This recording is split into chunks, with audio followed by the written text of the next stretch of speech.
Our national security right now is at risk because of two major threats. One intentional, one not intentional. Intentional, China. Not intentional, your local high schools and 36,000 other high schools throughout the United States. In the next few minutes, I'm going to tell you why, what the remedy is, and then you will want to introduce that remedy into your local high schools. If you were to sit down with a bunch of teenagers and ask them, how do you like studying history? Oh, I hate it. Oh, it's boring. That response has nothing to do with the teacher. It has everything to do with the nature of the subject. Teenagers do not see history as relevant to their lives because they can't relate to it. They have never lived in or experienced the past, the events that they are required to study for their test. That would give them some kind of connection, either emotionally or intellectual, to those events. But because they don't have that connection, they're totally disconnected from it. And as a result of that disconnection, it has led to a national epidemic of history illiteracy that puts us all at risk. Now, the claim that I am making about being at risk is substantiated by two national education studies with three disturbing conclusions. One, 88% of all high school seniors in this country have no proficiency in American history. That means they don't know what to do with the information they just studied for the last test. Therefore, rendering that information from their perspective as meaningless. That makes the Chinese smile. Two, 82% of all of our colleges and universities do not require any student to take one course in American history as a requirement for graduation. That keeps the Chinese smiling. And three, as part of a national trend that's just been happening in the last few years, nearly 1,000 of our colleges and universities no longer require its history majors to take one course in American history, including a university in our nation's capital by the name of, are you ready for this? George Washington University. The Chinese are not smiling anymore, they're laughing at us. And those three results from those studies suggest that the teaching of American history has been and continues to be a national security issue. Because it begs the question, if you don't know what your country stands for, how are you going to stand up to our enemies, both foreign and domestic? You cannot defend what you cannot define.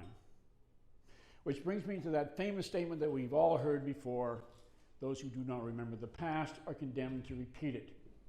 Well, my response to that statement is this: what has man learned from studying the past? He has learned that he will continue to make the same mistakes of the past again and again. As humans, we still make war on each other. We still witness the fall of corrupt governments and our politicians. And we still ignore the existence of slavery in our midst to this day. We just simply call it by another name: human trafficking. So if we are going to be teaching history in the same way we've been teaching it all these years, with the same disastrous results that keeps the Chinese laughing at us, does it not stand to reason that we need to change the way American history is taught so that we get the last laugh? Here's my solution. We need to teach our students to learn American history selfishly, for self-awareness and personal growth. That we approach history with the same question that every teenager has earned the right to ask before walking into every history class. What the hell's in it for me to learn this stuff? And I challenge everybody in this room to go to a local high school, walk into the history department and ask them to read the introduction to an American history book, and you will not find the answer to the question that that teenager is asking. But you'll find the answer to the question in my program. You'll also be watching an illustration of what I'm talking about in a few minutes. You're going to be watching and you're going to be seeing how my program teaches every child, every student, what they are capable of and what they can achieve in their lives with the help of American history. And then, hopefully, my program is going to be used as a national teaching model for history teachers everywhere to accomplish two things in their classrooms that they cannot possibly accomplish with a textbook. They will increase or help to increase our national security, one high school at a time, and they will increase the self-awareness and personal growth of each of their students. Critics of our national education system would remind us that our system of education, which is patterned after our fast food service industry, is not one of original thinking and promoting creative thought and that sort of thing. Instead, it promotes a culture of conformity and standardization, which means that teachers in our country are being forced to administer too many administrative, or I should say standardized tests in subjects like math and science, but not in history, which led one educator in Springfield, Massachusetts to say on a YouTube video, if it's not tested, it's because it's not valued. So I asked the question, how do you find value in history? And I discovered that the answer has been hidden in plain sight for years. The answer is found in stories that come from historical events that generate those stories. Here's a story for you. In the famous Battle of 1863, Gettysburg, a young woman was traumatized by something that she had never seen before, the bloody and amputated arms and legs of soldiers who had just been wounded in that battle hours earlier. And with nothing more than a cup of water, all she could do was tend to the needs of these men, and not knowing what to say, all she could do was exercise the most basic, most fundamental, most critical element of human communication, which you are all doing right now, listening. So not knowing what to say to relieve their pain and suffering, she tended to these men, not knowing that she was exercising the best form of leadership.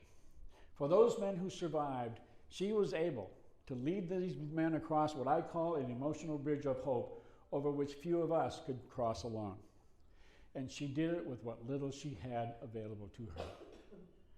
The act of listening and a cup of water. At the time of the battle, this young woman was only 15 years old. Two lessons we can take from that story. One, even a child can keep hope alive where there is none and save a life. Two, that our human nature allows us the ability to accomplish and achieve certain things with what little we have in any given moment.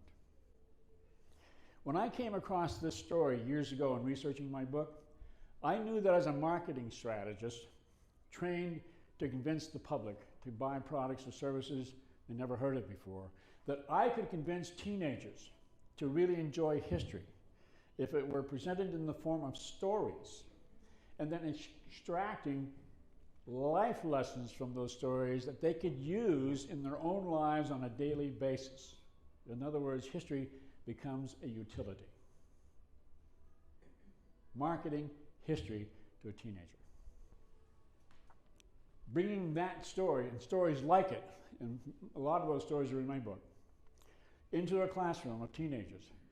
Teenagers would discover for the first time in their lives, in a history class, not a psychology class, that their lives are relevant and critical right now, because they just watched proof on a video of a young girl who was able to accomplish what she did, sending the signal to them that they can accomplish the same thing. They too can keep hope alive where there is none, and they too, at their tender age of a teenager, can save a life. Particularly at their age when they think they really don't have much to offer. And in our country today, the Psychology magazine would say, over 70% of teenage girls suffer from what is known as low self-esteem, and parents are helpless to change it. But my stories and my program acts as an emotional steroid that acts as a booster for positive self-esteem for each of these students. A result that you will never get from a textbook, but you'll get from my program. Now, as emotional creatures, stories connect to our emotions. And we remember facts better, like history, when we are emotionally connected to them. Neuroscientists out at the University of Southern California by the name of Antonio Damasio, reminds us that emotions are not the opposite of reason. In fact, they are essential to reason. They assign value to things. They tell us what to pay attention to, what to care about, and what to remember. Other neuroscientists also tell us that remembering facts has a lot to do with a little chemical in the brain known as dopamine.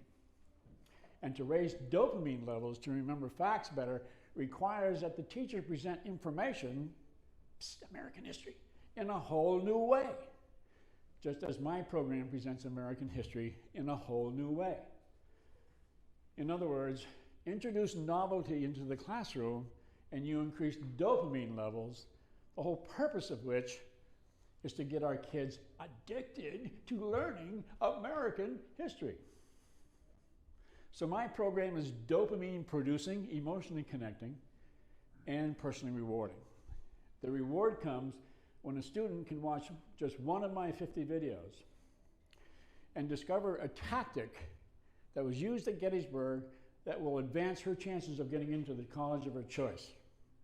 Wow, would you like to see that video?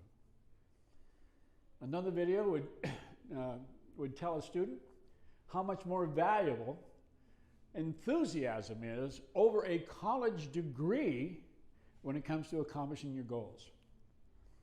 Or another video would show a student how stress acts as a positive force in their lives to help them discover qualities about yourself when you watch a video on Sarah Broadhead and what she discovered about herself when she was under stress for 3 days at Gettysburg.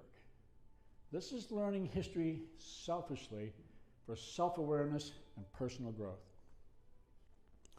When I was researching how students prefer to learn, it wasn't through a textbook, it wasn't through a book or anything else. They love video. I mean, I could announce to a group of teenagers that in 5 minutes I'm going to be showing a video on how to watch grass grow, and they'd all show up. Okay? So what happens is, in order for me to communicate with them, I figured I had to use video, tell a story, keep it short, give you a little lesson. So now I'm going to show you an example of how the video works.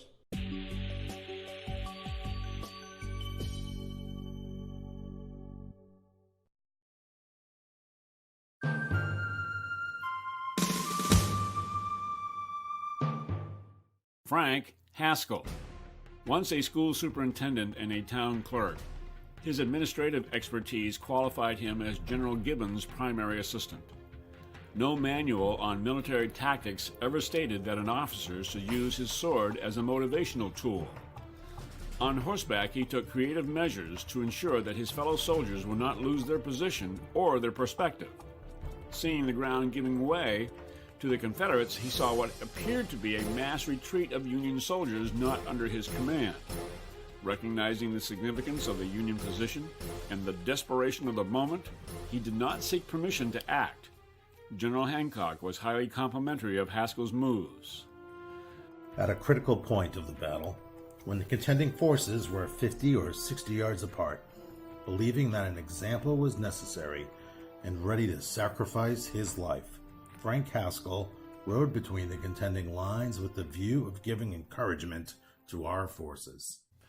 Encouragement came in doses of blunt persuasion. To the many frightened men who appeared to be running away, he screamed at them to turn around, hold their ground, and fire back.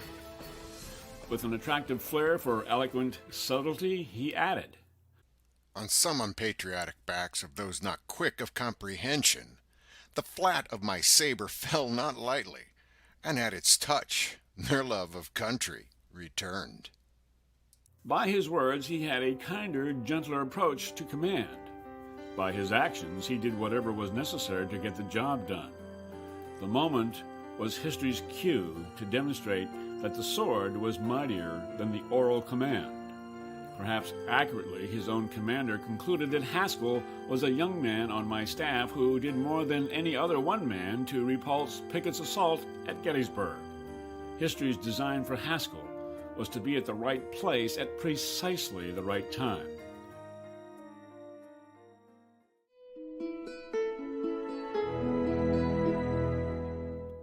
Innovate.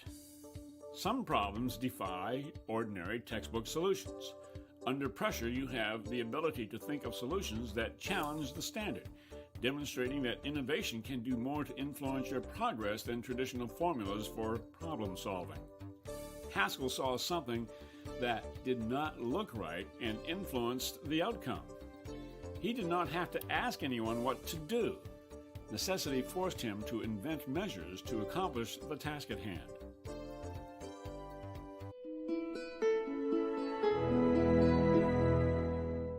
Do it yourself. Without being asked, take the initiative as Haskell did. Do not wait for someone else to solve pressing problems. Plus, greater self-esteem follows accomplishment. Take on a project you are not expected to handle, any project.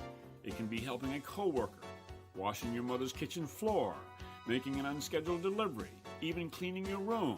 Do anything that does not fall into your daily routine. It will influence you to look at things with a different and fresh perspective. Surprise yourself with creative solutions you discover by yourself.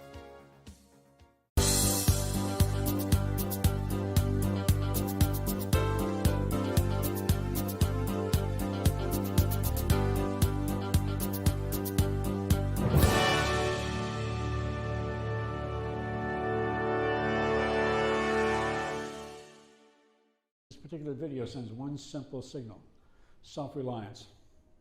Right? Do it yourself. You can be innovative at any age. I have a teacher in Minneapolis who told me that when she plays her videos in her U.S. history class, she ends each video at the point where the story ends, and then instructs her students to take 15 minutes, break up in groups of 4, and then come back to her with what they think was the lesson they learned in that video story they had just finished watching. She said, "Mr. Temple, you'd be surprised to learn that my students oftentimes come back with similar lessons that you play in the rest of the video," and they get all excited. Okay?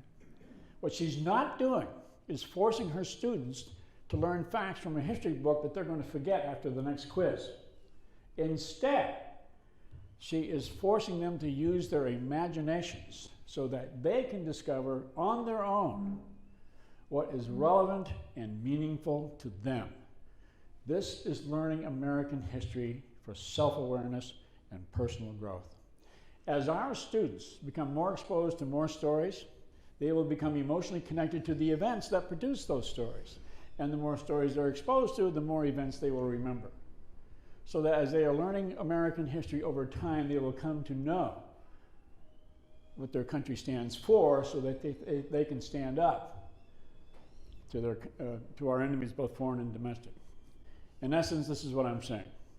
In order to change the disastrous results that are being perpetuated in our high schools right now today, at schools not far from where we're sitting, we need to change American history the way it's being taught by using a video-oriented storytelling program that generates useful life lessons that will inspire our kids to become better people and, by extension, better citizens. And I'm going to conclude my talk with a statement that was written over 150 years ago by someone we all know, which I believe validates why I'm standing before you today, which I also believe validates why you would want to have this program in your local high schools. And the statement goes like this: the dogmas of the quiet past are inadequate to the stormy present. The occasion is piled high with difficulty, and we must rise with the occasion. As our case is new, we must think anew, and then we shall save our country. Abraham Lincoln. Thank you very much for your time. Now, if I can, I'll take some questions if you have some questions. But I do want you to know that your being here today is the equivalent of my having asked you all over to my house for dinner. God, you all showed up. And the reason why you showed up is because I fed you an appetizer that you found to be really delicious. And you thought, wow, if it's the appetizer's that good, the meal must be good too. I'm going to be there. Okay? In this food metaphor, the appetizer is the Battle of Gettysburg, which is what my book, Inspiration for Teens, is based on. And by the way, you'd be able to take the appetizer home or back to the office before you leave. And the point here is to get our kids hooked on one particular event so it signals to them, man, if I can get all this out of this one event in history, what else could I learn? In other words, let's make history cool again to these kids. All right? Okay, I'm done. Any questions?